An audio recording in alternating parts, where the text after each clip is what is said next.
social media is a very key and core aspect of it, but not just for the purpose of posting pictures on Pinterest. It's got to be something much more constructive. I don't know if this is on.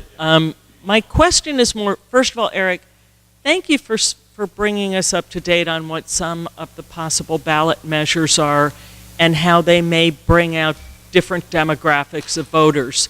This is really a pretty easy question, I think. What we saw a few years ago here with Prop 8 and the travesty that was perpetrated on our state by outside money is the ballot measure that's brewing against, I've forgotten the AB number, but the ballot measure about the restroom. That's what you're talking about. Yes. Is that getting outside, you know, kind of big religious money to put it on the ballot? It hasn't qualified. It hasn't qualified, but there's... It's not a ballot measure, it's a referendum. And it hasn't qualified. And they have about 2.5 weeks for the vote count, for the signature verification to be completed. And there is a substantial chance that it won't qualify. I'm not saying it won't qualify, but there's a substantial chance that it won't qualify. And my question was pretty much just, is that the kind of money that came out of state, like we had out-of-state money come in to legislate essentially morality in our state? There was money from Utah that came in on Prop 8. Do we have any idea about that, or it's really unknown? The Mormon leadership in Utah and other places helped fund all of the anti-marriage law, the anti-marriage law that was put on the ballot. They kind of apparently withdrawn themselves from doing that because in California, unlike everywhere else, they got exposed. And they got exposed on that platform, and suddenly everybody in the world realized it was them funding. But if the transgender referendum gets on the ballot, this will be much uglier than Prop 8. The imagery will be just outright disgusting. And regardless of how you feel, by the way, about AB 1266 and the particular requirements in that bill, just as with Democrats, the kind of imagery that they will use is horrible. And good people who share our beliefs and our values on so many things are genuinely frightened by what is in AB 1266. It's not just fear of the unknown, but it goes to the greatest risk fears that people have that have to do with their children, that have to do with sexuality in their children, and that have to do with the possibility that their child could be exposed to somebody in a sexual way where they have no defense. So if that referendum qualifies, you should expect it to be a very nasty and ugly and well-funded fight on their side. Rachel Maddow just did one of the things from the State of the Union, or excuse me, from President Obama signing the executive order for the federal contractors to raise their minimum wage. She made a point that that's likely to be something that will be in the face of many Republicans across the country. And in New York, the Port Authority, LaGuardia, and JFK are going to be raising their workers' wages up to $10.10 an hour. But in Newark, they're not. Okay? And there's several other instances where, I forget, there's a governor who's going to be proposing that the rate, that their state go up to 10.10. There's some mayors who are already proposing. So I'm wondering if to me, this seems like it's something that is, since it polls so well, I would think it's something that would energize people and really put it in their face that this is why they should be voting for Democrats. I would love to see our side be much more, talk about it a lot more, because it's so clear which side a candidate is on. Most of the Republicans, I can't think of any Republican who's for, and increasing the minimum wage, but people who, so my question is, can we? I would love to see is it possible to see our party really push this to, because I think it's a way that we could get more votes. We can get more participation for people who don't usually vote. So we had a ballot measure that was in process to raise the minimum wage in California to put on the ballot for this coming November. No, we didn't lose it. We passed it in the legislature. One of the things that happens when you have 2/3 vote. And people sat around and thought, gee, better that we get people's minimum wage raised now and not risk the possibility that putting it on the ballot in November, that the Chamber and Jobs PAC and all the conservative groups could somehow cause us to lose. So we've already raised our minimum wage to $12. We'll eventually go to $12.50 an hour in California. But in so doing, we took away our best tool for bringing out young people and low-income people to the polls next November. I guess obviously my organization strongly supports increasing the minimum wage. But I guess I just want to sort of ask a question and sort of see if this resonates with other people in the room. I guess I sort of wonder if it's enough. There was a good article in the Post that talked about Senator Coons was making the argument, I think with President Obama, saying, we've got to have some other ideas out there because this is only going to, this only catches people and makes people pay attention who are making less than 1010, right?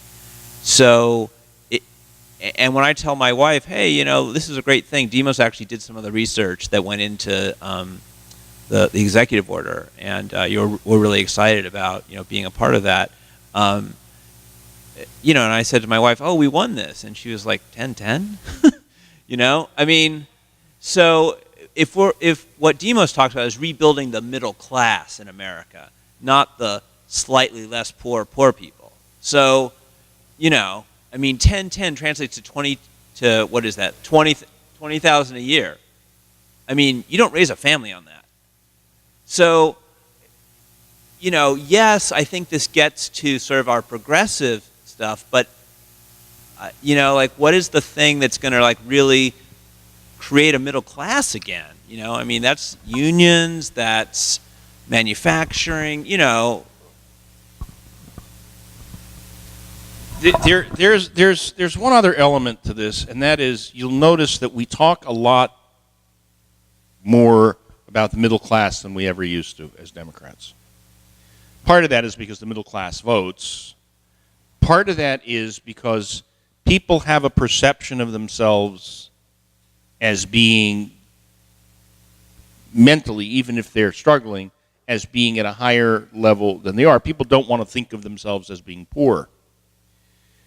What we know is that generally speaking, the lower on the socioeconomic scale you are, the more likely you are to vote as a Democrat. It is important that we continue to do things that help people up who are at the lowest edges of the economy. Today, for the fifth time, the Republicans in the Senate filibustered the bill to extend unemployment insurance. So it's important that we continue to do things like the minimum wage, like making sure that Medicaid provides health care for low-income people, that kids can get loans and grants to go to school, whether it's college or career and technical training. And it is also critically important that we rebuild the middle class for reasons beyond just the obvious, but the middle class is what really enables the entire nation to thrive. And when you realize that, look, in California, for example, the bulk of the middle class either work in government, work in healthcare, or work in the entertainment industry. That's the middle class. Maybe some in the Silicon Valley. The service industry, by and large, is all in the lower class, if you will. Not to be insulting to anybody, but economic lower class. And if you're in the McDonald's class, you're lucky that you're paying for your quarter pounder with cheese and French fries and your chocolate shake. Henry Ford, who's not somebody I particularly am fond of because of his views on many things, but his very notion that he would build a product that he had a built-in market to buy his workers meant that he created a middle class and then sold a product to the middle class and built the greatest industrial system imaginable. We haven't yet intellectually figured out how we make this transition from the former manufacturing economy to a service and service and information-based society. We still haven't done that, even though we've been here for quite a while. But for those of us who believe in some level of income equality, for those of us who believe that there should be some floor at which people can't fall below so that they can feed their families, have a roof over their head, and the like, this is tragic stuff. There will be a bond measure on the June ballot this year in California. $600 million, not new money. It's money that actually was previously approved by voters that's been sitting untouched. And that $600 million, assuming we pass this bond measure, is going to be redirected to providing housing for homeless and near-homeless veterans and services to go with them. Look, we are going to have 45,000 soldiers come home from Iraq, pardon me, I can't believe I said that, from Afghanistan over the next year to California. No jobs, many cases, no homes, many cases, PTSD and other psychological disorders, in many cases, medical disorders. So we have a whole lot of stuff we need to be thinking about. But because we live in the 24-hour news cycle, you know, we've constantly got to be feeding CNN and MSNBC and the internet and all this stuff. We don't have time to sit and think. That's what we pay guys like this for. So help him make sure that he's funded so that he can think of these ideas so I can go out and beat Republicans. Wow, that was a great speech.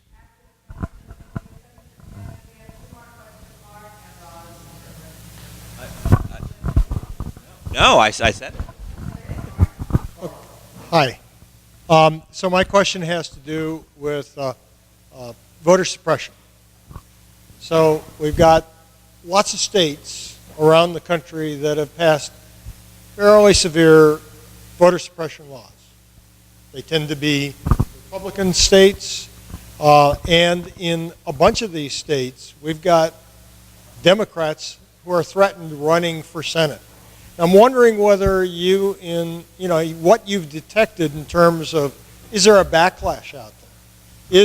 Is this going to be an issue that will motivate people to go to the polls to overcome the obvious suppression that's going on to elect Democrats? So Demos did a report on the 2012 elections that basically argued despite all of these barriers that were created by the Republicans, there actually was this backlash where it was just so obvious, people just got so mad that they came out. Now, the other part of that story is that you had Barack Obama, it was a presidential year, you had a ton of money on our side that was going to push back against those barriers. Now, in a non-presidential year, you're not going to have those same kind of resources, and you just heard Eric saying that you guys have got to get everyone out. So that's a different story. So I think that's going to make it harder. So just a quick follow-up then, since you mentioned money, who is actively working right now on that issue that will actually help us in the elections? I mean, are there any organizations? Are you saying like at the state level? Yes. Yes. Is there someone in North Carolina that's working this, for example? Yes, there is. I mean, if you we can follow up independently, and I can sort of give you names and connect you with people and stuff. Yeah, I'd just like to publish that. I want to just, voter suppression also exists in California. I remember a few years ago being on my way to a Get Out the Vote rally at the African American Voter Registration Education Project and getting a phone call in the car while I was on my way over there. Somebody called me and said, "We just got the most unbelievable robocall." The robocall said, because of the overwhelming response to the election, this election has been changed. Republicans are voting on Tuesday, Democrats are voting on Wednesday. But it wasn't a joke. And by the time I got to the African American Voter Registration Project office and I incorporated that into my remarks, several people in the audience said, "Oh, I got that call this morning too. I was going to ask about that."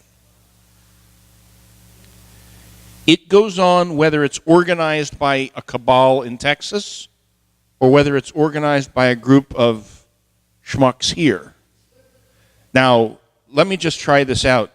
Hi, this is Eric Bauman, chair of the LA County Democratic Party, with an important voter alert. Due to overwhelming voter activity, Tuesday is election day for Democrats and Wednesday is election day for Republicans. Please do not forget, you must show your voting card at the door. There you go. You forgot the criminal sanctions for Hello? Republicans voting on Tuesday. Is this working? No, now that everybody's left or fallen asleep, I'm going to wake them up. Eric, you mentioned Jerry Brown. Well, his father, Pat Brown, how about mentioning him? He started the University of California for almost free. So this lady who was talking about youth, you want the youth to get excited? Let them be able to go to college free, not just have to depend on grants or anything. And also, he was about all the freeways that we know, and the building of the freeways created jobs.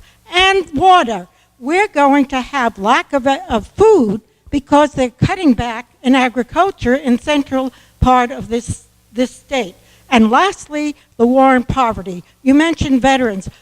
Poverty, seniors are about 1 month from losing their homes because they have outlived their earnings, their savings. And this has to be addressed. It's the tip of the iceberg because it's just not just city, it's not just county, it's not just state, it's federal problem.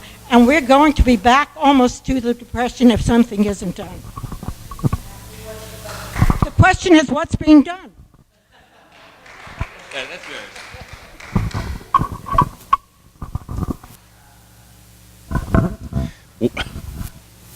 What is being done? What is being done is not enough is being done. What is being done is that our Social Security system, which many people are living on as their entire wage, at best is going up by 1% a year when the cost of living is going up 10 times that. The good news is that hopefully people's health care costs are going down because of components of the Affordable Care Act, though that doesn't help you if you're on Medicare and you need a wraparound policy. The truth of the matter is the economic downturn that this country suffered for the last 6-7 years has had a devastating effect on our ability to help people, on our ability to maintain the social safety network, the social safety net, I should say, and has left us in a position of doing little things instead of doing big things. And unfortunately, when you have an 80-year-old senior who probably didn't think that he or she was going to live past 72, because that's what it used to be, and suddenly the little bit of money that they were able to put aside is gone, there is not a system in place to help. And that, along with the number of Americans who are living on our streets right here in Los Angeles, who are educated, who are mentally ill, who have substance abuse problems, these are the things that are most, they are the biggest shandas, as we would say, those of us who use Yiddish phrases. They are something that our nation should be embarrassed about. And they are something that make the whole reason that we're all here real. And there isn't an easy answer to any one individual who's suffering, except in hopes that some friend somewhere has an ability to help a little bit. But there isn't an answer right now. And I hate ever answering a question by saying there isn't an answer. I mean, the best is to try to find every resource that's available, that we can make available, but that's just not enough. And I know that's not the answer that you're looking for. I'll just pick up on one piece of what you were talking about, which is the college issue. We're involved with Center for American Progress and Jobs with Justice. AFL is involved to a certain extent with a campaign around making college affordable and dealing with current student debt. And I think the federal level, as you would imagine, is fairly blocked in terms of real change happening. I think there are some exciting things that are happening at the state level.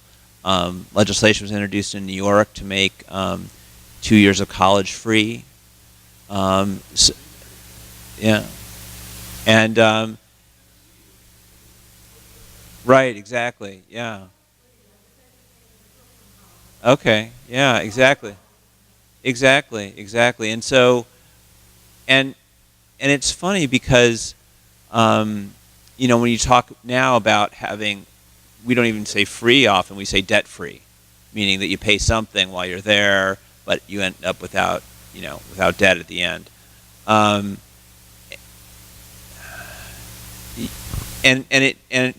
it's almost like as we're talking about that as our goal, we have to remind people that that's not some crazy idea, right? In other words, I went to Berkeley and it was $1,400 a year.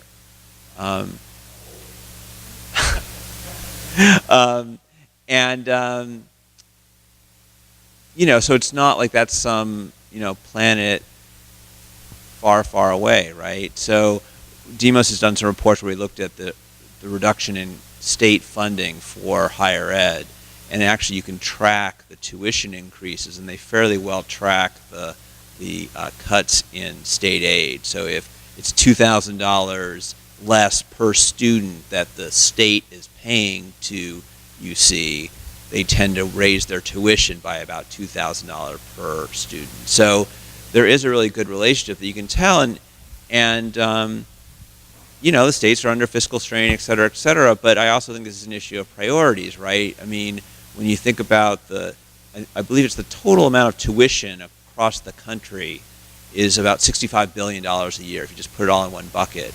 And when the economy was going down, we put out $150 billion to rescue AIG. So, when there's a will, there's a way. And for some reason, we haven't been able to summon the will on this one. And I think it's worth trying to make it happen. That's what we're trying to do. Two things about this.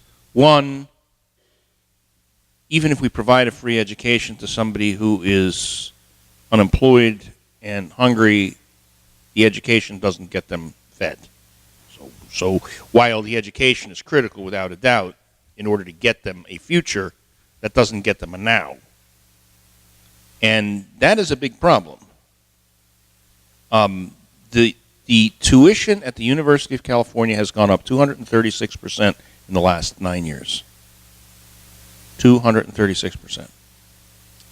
And those students most greatly affected are the students in the middle class. And that's why, as part of this year's Budget Act, we passed that Middle Class Scholarship Act to try to restore affordability. But that isn't the only problem, by the way. Remember that a 4-year degree now takes 5 years, that we have cut back on the offerings to such a degree.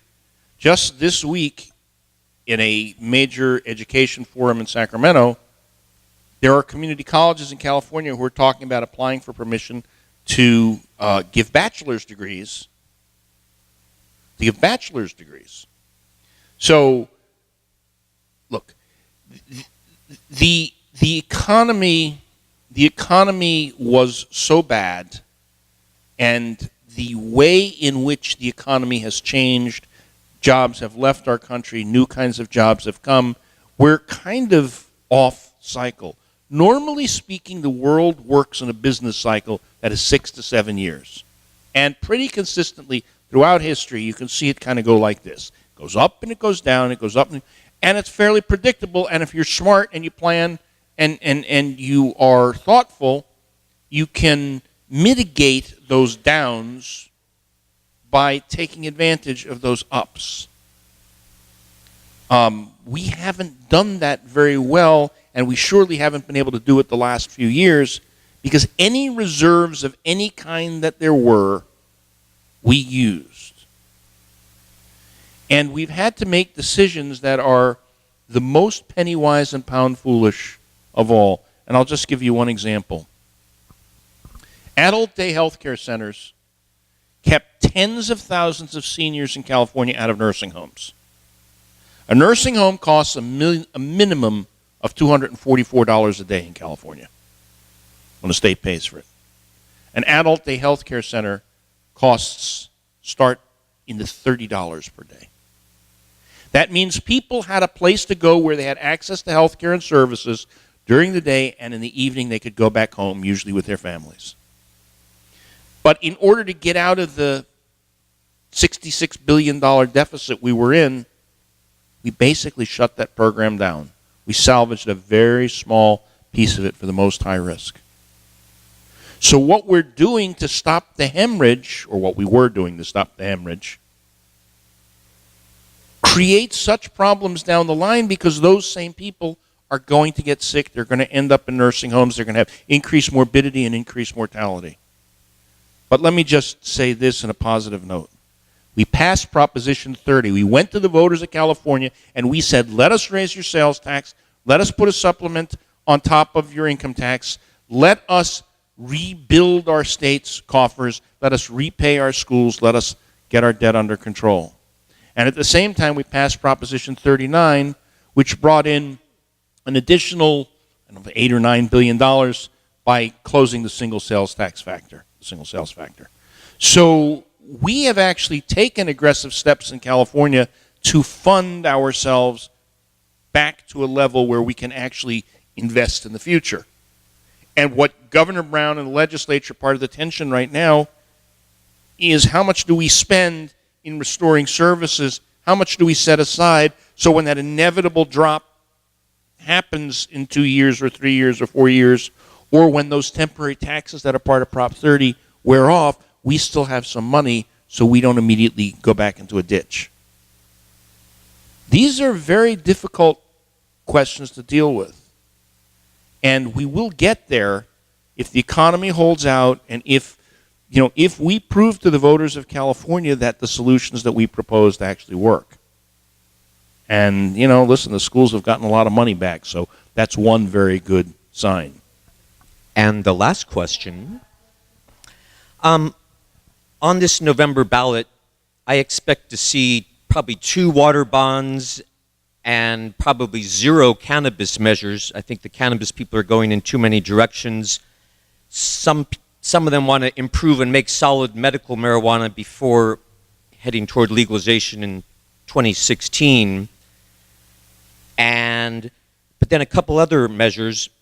I guess Ron Unz, the Libertarian Republican guy, I think he has a minimum wage increase initiative, and yet the explanation for it, apparently he partially wants it so that the illegal immigrants, so that Americans would try to get the more well-paying jobs and thus take it away from the immigrants, and I'd assume create jobs without taking them away. Anyway, I haven't read the legalese, but it's sort of interesting, this UNS initiative. And please comment on either the UNS initiative and or is there a parental notification initiative for juveniles to have an abortion again? Is that, do you know if that isn't coming up this time? Good, finally they're... One, I don't know that there's going to be any water bond on the November ballot. The water bond that is scheduled to be on the November ballot has been postponed 3 times by the legislature and is likely to be postponed yet again. There's only one such water bond. Second, there is very likely to be a marijuana ballot measure on because labor wants there to be one on, and their measure is moving towards qualification. We'll see, but that's the one most likely to get on the ballot. The UNS measure has nothing to do with undocumented people. And UNS says that to rebuild our economy, rebuild our state, and oh, by the way, to rebuild Republicans, we've got to realize that people can't live on $8.50 an hour. I have news for him, people can't live on $10 an hour either, as was said earlier. But he wrote a very interesting opinion piece that was published in either the LA Times, the Sacramento Bee, and it's worth reading. People are scratching their heads about why Ron Unz, a guy who ran for governor to the right of Pete Wilson, suddenly is supporting something that is anathema to conservatives. And I am just hopeful that maybe he saw the light and maybe that's the reason. He's still a conservative, to be sure, but at least to hear him talk, he talks as if he has finally realized that we can't create a society that works for everybody, and that if people don't have enough money to go into a store and buy a candy bar, that store owner can't keep their store open. And we on the left have this habit of talking about things in the wrong way. Lakoff is right, although I don't always agree with his solutions, but he's absolutely right about it. So instead of talking about how that minimum wage is, lifting all boats, that minimum wage enables that person to go to the store and buy stuff. That means the business person who owns that store and who employs the workers in that store get money and pay taxes. So if that's what we have to do is turn the paradigm upside down and how we talk about it, fine, I don't care. I just don't think anybody should be trying to live in Los Angeles on $8.70 an hour. You cannot get an apartment for $8.70 an hour. Okay.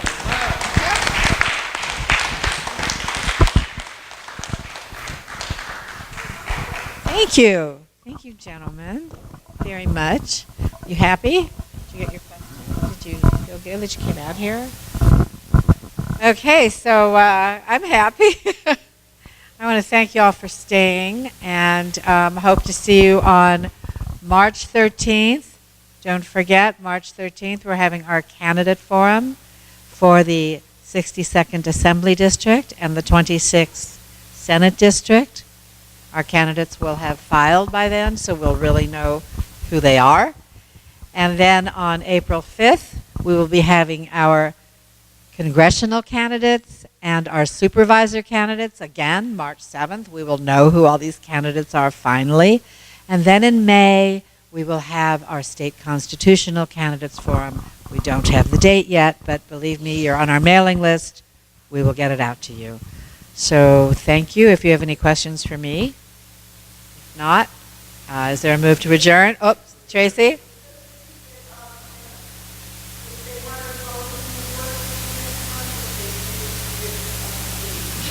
Yeah, because as of today, as we passed, you need to be a member in good standing. That means your dues have to be paid 45 days before the election. No.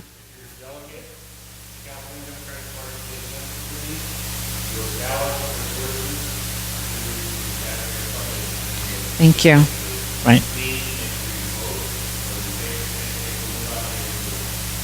Yep, we're working it. We're.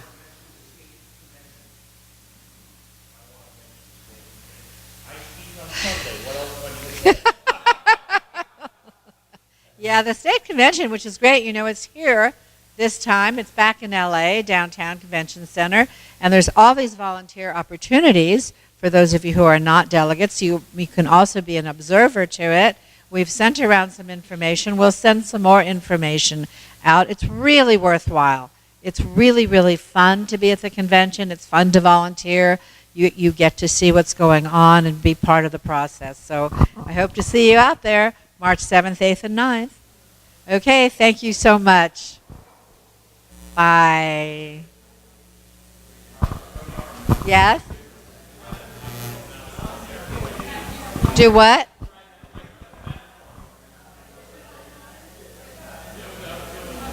Okay.